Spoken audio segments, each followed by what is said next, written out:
విజయవాడలోని రాణిగారితోట సాయిబాబా గుడి సమీపంలోని అన్నా క్యాంటీన్ ను రాష్ట్ర మంత్రి పొంగూరు నారాయణ ఆకస్మికంగా తనిఖీ చేశారు. క్యాంటీన్ లో భోజన నాణ్యత, పరిశుభ్రత, తాగునీటి సదుపాయాలు, ప్లేట్లు శుభ్రపరిచే విధానం వంటి అంశాలను స్వయంగా పరిశీలించారు. కేవలం ₹5 చెల్లించి టోకెన్ తీసుకున్న మంత్రి నారాయణ బీఎంసీ కమిషనర్ ధ్యానచంద్రతో కలిసి లబ్ధిదారుల మధ్య కూర్చొని భోజనం చేశారు. భోజనం చేస్తున్న ప్రజలను అడిగి ఆహారం నాణ్యతపై అభిప్రాయాలు తెలుసుకున్నారు. అన్నా క్యాంటీన్లలో పరిశుభ్రమైన వాతావరణంలో రుచికరమైన ఆహారం అందిస్తున్నామని మంత్రి తెలిపారు. పేదలకు నాణ్యమైన భోజనం అందించడం సీఎం నారా చంద్రబాబు నాయుడు లక్ష్యమని చెప్పారు. రాష్ట్ర వ్యాప్తంగా ప్రతిరోజు సుమారు 3.5 లక్షల మంది అన్నా క్యాంటీన్లలో భోజనం చేస్తున్నారని వెల్లడించారు. ఇది సెంటర్ అన్నా క్యాంటీన్. ఈరోజు విజయవాడలో సాయిబాబా నగర్ సాయిబాబా గుడి దగ్గర ఏదైతే అన్నా క్యాంటీన్ పెట్టారో ఆ అన్నా క్యాంటీన్ని నేను, మున్సిపల్ కమిషనర్ గారు మరియు లోకల్ ప్రజాప్రతినిధులు కలిసి విజిట్ చేయడం జరిగింది. ఇక్కడ ఈరోజు భోజనం చేయడం కూడా జరిగింది. భోజనం చాలా చాలా చక్కగా ఉంది, వేడిగా ఉంది భోజనం. ఎవరైతే అక్కడ భోజనం చేస్తున్నారో వాళ్ళందరిని అడిగితే వాళ్ళందరూ కూడా చాలా బాగుంది సార్, మేము మధ్యాహ్నం కూడా వచ్చి భోజనం చేస్తున్నాం. చేపలు ఎవరైతే చేపలు అమ్ముకుంటుంటారో వాళ్ళు చిన్న చిన్న కూలీ నారీ చేసుకునేవాళ్ళు, డ్రైవర్లు, వాళ్ళు ఇప్పుడు యాక్చువల్గా భోంచేస్తున్నారు. వాళ్ళని అడిగితే చాలా బాగుంది సార్, ఏ ప్రాబ్లం లేదని చాలా హ్యాపీగా చెప్పారు. నేను, కమిషనర్ గారు, ఇంకా కొంతమంది ప్రజాప్రతినిధులు భోంచేసాం. చాలా బాగుంది. ఈరోజు నేను అన్ఎక్స్పెక్టెడ్గా వచ్చా, చెప్పి వస్తే ఈ ఏరియా అంతా ఎలా ఉంది అంటే, నేను మంత్రి గారు వస్తున్నారంటే ముందుగా కమిషనర్ గారు అన్నీ రెడీ చేసి పెడతారు. అది క్లీన్ చేసి పెట్టడం, చుట్టుపక్కల ఎన్విరాన్మెంట్ బాగుంచడం. అందుకని చెప్పకుండా నేను దగ్గరకు వచ్చి ఫోన్ చేశా. అదేవిధంగా శాసనసభ్యులు కూడా ఫోన్ చేశా, నేను క్యాంటీన్కి పోతున్నాను, మీరు వీలైతే రమ్మని. వారు వచ్చాక నేను వచ్చాక లేట్ అవుద్ది, మా వాళ్ళు వస్తారని చెప్పారు. వాళ్ళ ప్రజాప్రతినిధులు కూడా వచ్చారు. ఈరోజు చక్కగా, ఎందుకంటే 2014-19లో ఇదే శాఖకి నేను మంత్రిని. అప్పుడు గవర్నర్ ముఖ్యమంత్రి గారు మాట చెప్పారు. ఒక మాట ఏమన్నారంటే, ఈ రాష్ట్రంలో ఏ పేదవాడు కూడా ఆకలితో ఉండకూడదు, ప్రతి ఒక్కరు 3 పూటలా చక్కగా భోంచాలి, అలాంటి అన్నా క్యాంటీన్స్ ఏర్పాటు చేయమంటే అప్పుడు 204 అన్నా క్యాంటీన్స్ ఏర్పాటు చేసాం. ఇవి చేయటానికి నేనే అధికారులు తీసుకొని చెన్నై పోయాను.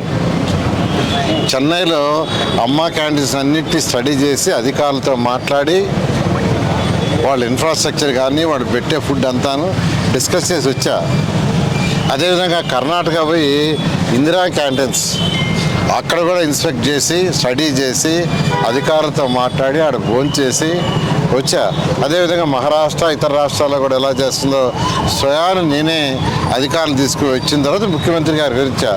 ముఖ్యమంత్రి గారు ఒకటే అన్నారు, ప్రతి పేదవాడు వాడు తినే ఎన్విరాన్మెంట్ చక్కగా ఉండాలి, ఎంతో ఆనందంగా భోంచేయాలి, హై క్వాలిటీ ఆఫ్ ఫుడ్ ఇవ్వాలి, హైజీనిక్గా ఉండాలి. ఇవన్నీ వారు చెప్తే ఎంత ఖర్చు అయినా పర్వాలేదన్నారు. అప్పుడు ఈ అన్నా క్యాంటీన్స్ డిజైన్ చేసాం చక్కగా. ఏదో 4 గోడలు కట్టి రేకులు వేయటం కాదు, చాలా చక్కగా.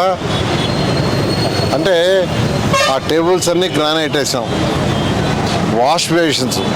ఇంకా ఇక్కడ విజయవాడ తీసుకుంటే కమిషనర్ గారు ఇంకా వీళ్ళ చక్కగా కూలర్ కూడా పెట్టేశారు, లోపల ఆర్ఓ ప్లాంట్ పెట్టేశారు. ఇంకా దోమలు రాకుండా పైన నెట్స్ కూడా ఏర్పాటు చేశారు. ఇలా ఒక్కొక్క కమిషనరు ఒక్కొక్కటి యాడ్ చేశారు. రోజుకి 550 మంది అన్నా క్యాంటీన్లో ఉదయం బ్రేక్ఫాస్ట్ చేస్తున్నారు, మధ్యాహ్నం లంచ్ చేస్తున్నారు, 250 మంది డిన్నర్ చేస్తున్నారు. ఇలా 2014-19లో 204 అన్నా క్యాంటీన్స్ని ఈ రాష్ట్రంలో మున్సిపాలిటీస్లో పెట్టాం. రోజుకు 2,25,000 మంది ప్లేట్లు భోజనాలు తినేవాళ్ళు, 2,25,000 ప్లేట్లు. అలాంటి గత ముఖ్యమంత్రి మా మీద కోపంతో అన్ని అన్నా క్యాంటీన్స్ మూసేశారు. ఎందుకు మూసేశారో తెలీదు.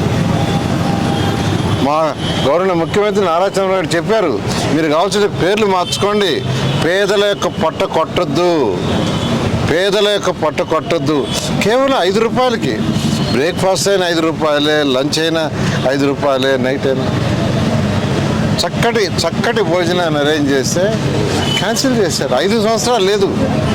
మళ్ళా ఈ ప్రభుత్వం వచ్చే ముందు, ఎలక్షన్స్ ముందు ముఖ్యమంత్రి గారు చాలా క్లియర్గా చెప్పారు, ప్రభుత్వం రాగానే వెంటనే అన్నా క్యాంటీన్స్ ఓపెన్ చేస్తామని చెప్పడం మాకు ఆదేశించారు. 100 రోజుల్లో అన్నా క్యాంటీన్స్ ఓపెన్ చేయాలంటే 60 రోజుల్లో ఓపెన్ చేసాం.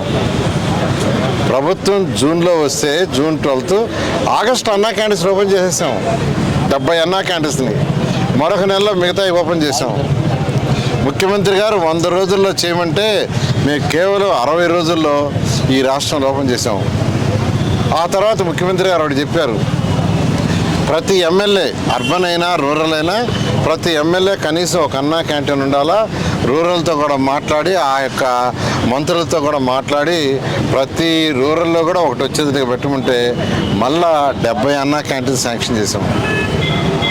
ఆ తర్వాత మరొక 7 అవి కూడా ఇప్పుడు యాక్చువల్గా అన్నీ ఓపెన్ చేసాం, అన్నీ ఇనాగరేషన్ చేసాం, చక్కగా చేస్తున్నారు. ఆదివారం తప్ప మిగతా 6 రోజులు భోజనాలు పెడతారు. ఈరోజైతే 3,50,000 మంది అన్నా క్యాంటీన్స్లో భోజనం చేస్తున్నారు.